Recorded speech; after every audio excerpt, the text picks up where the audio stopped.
He is the self-proclaimed king of hell itself, wielding a trifecta of blades ready and willing to dissect any enemy before him. Very few have faced this legendary character and boasted about their victory. Nearly all fall before him and his blades wrapped in green flames. While his captain reigns in the sun high above the sky, this swordsman has claimed dominion over the dreaded thralls of the underworld. Luffy's second half and the very first to join the future Pirate King's crew. I speak of the one and only Roronoa Zoro. So how powerful is the demon of the sword? Don't worry, because today I'm going to tell you. But before that, as always, if you are enjoying my content and enjoy this video, then please give it a like and subscribe to the page. Your support lets me know you're enjoying the content and lets me know to make more. So I thank you. Now, back to the king of hell itself, Zoro. And just like last time, I will be using the Beast Pirates hierarchy for my rankings today. So, headliner level, Topiropo level, lower all-star level, which is like your second and third commander level, high all-star level, which would be your first commanders, admiral level, and finally,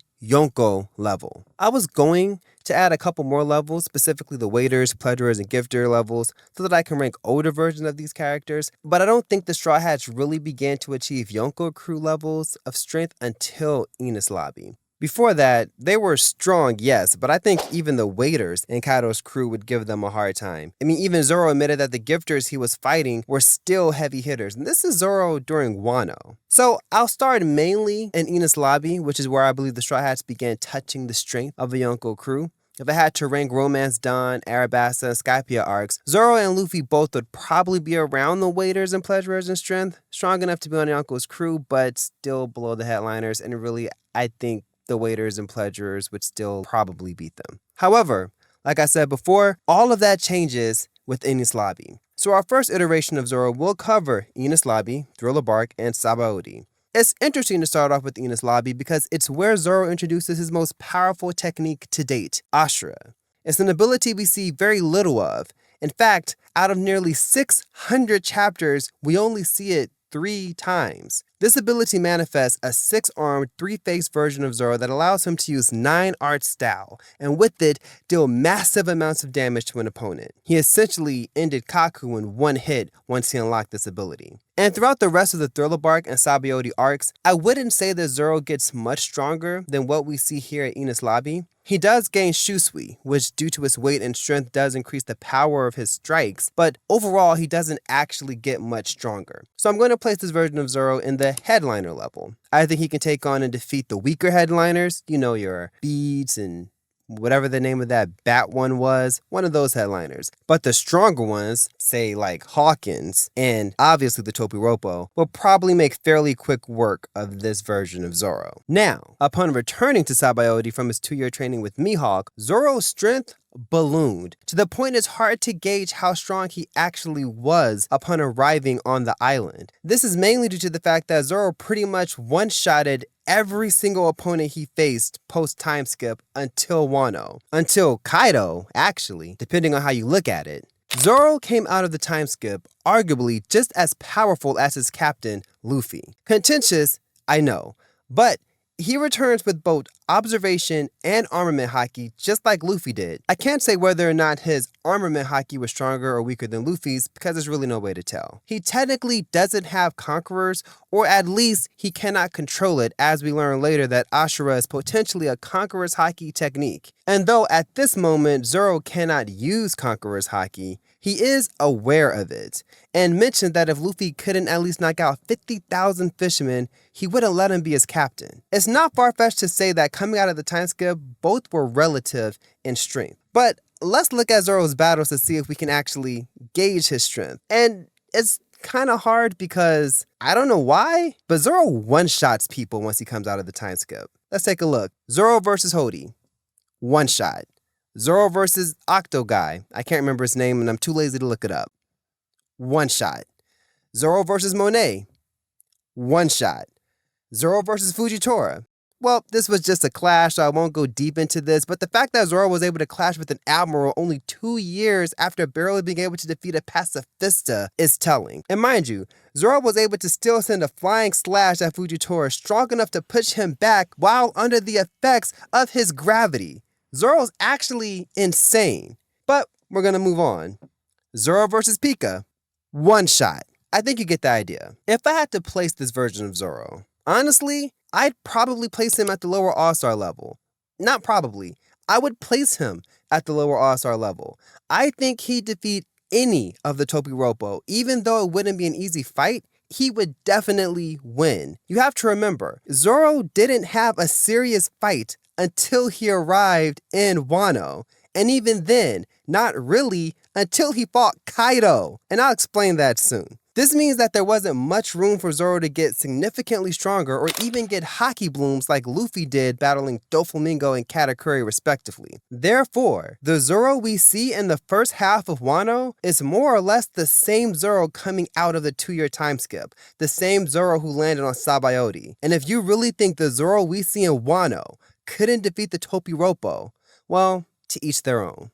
So yeah, I placed him at lower All-Star level.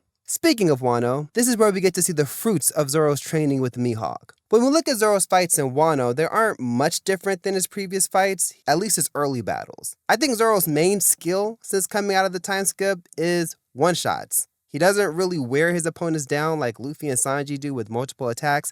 Rather, he finds an opening and then proceeds to one-shot them. So let's look at his fights during Wano. Zoro vs. Killer is the first one-on-one fight Zoro has. Well, that's not true. Gukimaru is there being an annoyance, but the main threat is Kamazo/Killer. Killer gets a good shot in thanks to Gukimaru's interference. Then Zoro does what? He one-shots him, using his own weapon at that. And can we just admire this panel? I swear this is one of the coolest manga panels in all of Wano, and I actually love it. It's one of my favorites. But next up, we have Zoro versus Appu. And though you could argue Appu was distracted by Drake, Zoro still one-shotted him. Props to Appu for eventually getting back up later, but for that fight, he was out cold. Then we move on to the rooftop, and out of everyone up there, only Zoro scarred Kaido's dragon form with pure strength and power. He then uses an attack Big Mom urges Kaido to dodge.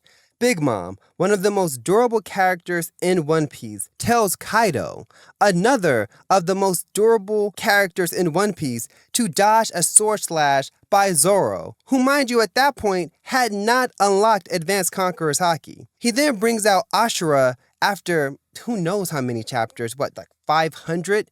And while nearly every bone in his body was broken, proceeds to permanently scar Kaido. Kaido! Only one other person was ever able to scar Kaido. Only Odin. At this point, after obtaining Enma, Zoro's already in the realm of the First Commanders. I couldn't imagine Smoothie or Cracker or Jack defeating Zoro. Maybe Queen would put up a good fight, but I think Zoro would win. Only the crewmates second to the captain have a hope in beating Zoro at this point. So just Rooftop Zoro is definitively First Commander level. And this brings us to Zoro versus King. And King is the only character after Kaido to take multiple named attacks from Zoro after the time skip. He took 5 named attacks from Zoro. 5. It's actually impressive for King, but we're talking about Zoro here, so we have to talk about what allowed Zoro to defeat King. And that's Advanced Conqueror's Haki. Once Zoro unlocked this skill, he entered a realm very few fighters have ever or will ever reach.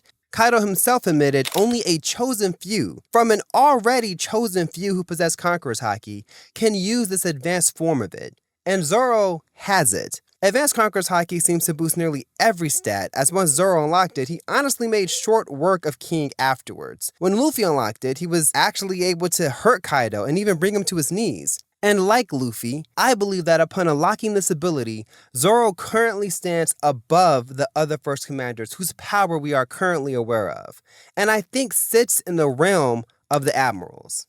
And now, we are in Egghead, and this is where Zoro's stock grows tremendously. Not because he has any major battles, but because of the clashes, and the one battle he does have are virtually one-sided, barring his final clash with the Elder Gorosei. He has 4 main battles/clashes I want to discuss, those being his battle with Kaku, S-Hawk, Lucci, and finally, Venus Juro. Starting with Kaku, I want to point out that Kaku was at the moment of the battle awakened, and though they never fully went all out, not close to all out really, I'd say Kaku had to resort to using his awakenings in an attempt to defeat Zoro, and even still, Zoro overpowered him while he was awakened effortlessly. Next, we have Zoro's clash with S-Hawk. Not much to point out here, but Zoro does make S-Hawk sweat, something the Yonko Blackbeard wasn't able to do. Instead, Blackbeard was the one sweating, though I think it was for a different reason beyond power. Either way, it does show that Zoro is not to be taken lightly. Next, we have Zoro's contentious battle with Rob Lucci, and it's actually a somewhat tough one to place because nearly all of it is off-screen. The entire battle lasts just 4 pages. 4 pages, maybe 5. So let's analyze it. At the beginning of the battle, Zoro starts out using his King of Hell style, which utilizes Advanced Conqueror's Haki. You can see the flames and the Haki here. Now, since King of Hell is Zoro's most powerful style, this implies that Zoro at least considered Lucci a worthy and formidable opponent initially. However, after he battles him for a bit, he seems to conclude that Lucci isn't worth his captain's time. Important, because the next time we see Lucci and Zoro's fight, not only has Zoro stopped using his King of Hell style, as there are no more flames surrounding his swords, but Zoro even stops using 3 swords. Why? Maybe he figured Lucci wasn't worth it? I don't know. It's kind of strange because Zoro is panting, meaning it's not an effortless battle. Zoro even admits Lucci's pretty tough, but also admits it's time he wraps the battle up. He doesn't wrap it up though. Not until Sanji degrades him and complains that he's taking too long to finish Lucci. Zoro then casually dodges the litany of jabs thrown from Lucci's spotted handgun technique, and as if back to form, one-shots Lucci with one named attack, putting the awakened Zoan down. And it seems he put him down permanently, something Gear 5th Luffy didn't accomplish. Now, before you get all excited in the comments, I'm not saying that Luffy couldn't. He clearly could have, but Zoro was able to overpower 2 powerful Awakened Zoan users in Egghead. I think it's safe to say that Lucci was never a match for Zoro, and had Zoro been serious from the beginning and not picking fights, he just would have defeated him. Luffy and Zoro both play with their opponents a bit too much. And finally, we reach his clash with Venus Jiro, a powerful member of the Gorosei. With his 2-sword style Rashomon, he matches Venus Jiro's own swing, releasing an array of black lightning from their clashing haki, their swords sparking into intense flames upon contact before both are blown back by the force of the haki. And what a feat by Zoro. Venus Jiro is huge, so blowing him back with haki is no small feat. And mind you, unlike the clash with Sanji, Venus Jiro is not caught off guard by Zoro. He notices Zoro, switches hands, and attacks Zoro. So Zoro here is actually pretty impressive. But for this version of Zoro, and this is the most important question what everybody's waiting for, where do you place this version of Zoro? A version of Zoro that can clash and repel one of the Gorosei. Do you place him at the Yonko level? Does he stay at the Admiral level? Some people probably still think Zoro's at the first Commander level. But what do I think? I think Zoro is very much still at the Admiral level. I think Admiral level is appropriate. I think he can go toe-to-toe with Fujitora and Green Bull with no issues. And it would take a lot for them to defeat Zoro, and vice versa. I think it would take a lot for Zoro to defeat them as well. I think Kizaru, from his fight with Luffy, probably defeats this version of Zoro more often than not. And I think every Yonko would still defeat Zoro at this point, except Buggy. Well, maybe not. Buggy can technically, he's immune to all of Zoro's sword slashes, so that's not actually out the question. Maybe I should see how powerful Buggy is next. Anyway, I don't think Zoro matches Mihawk yet, but I do think if this version of Zoro was at Marineford, Mihawk would want to battle him outside of the war, giving him the same respect he gave Vista. So how powerful is Zoro actually? For me, he's Admiral level. I don't think we can just ignore the fact that he has Advanced Conqueror's Haki and still think he's not at a level higher than the majority of the first commanders. Kaido would have enjoyed fighting this version of Zoro if given the chance. So let's not lowball him. But that's enough of my opinion. Where would you place Zoro's strength? Let me know in the comments below. If there's another character you'd like to know how powerful they are actually, also let me know in the comments below. And if you liked the video, leave a like and subscribe to the page. I've done Luffy and Shanks already, so you can check both of those out right here. Until next time, I've been The Blank Face, and I'll see you in the next one.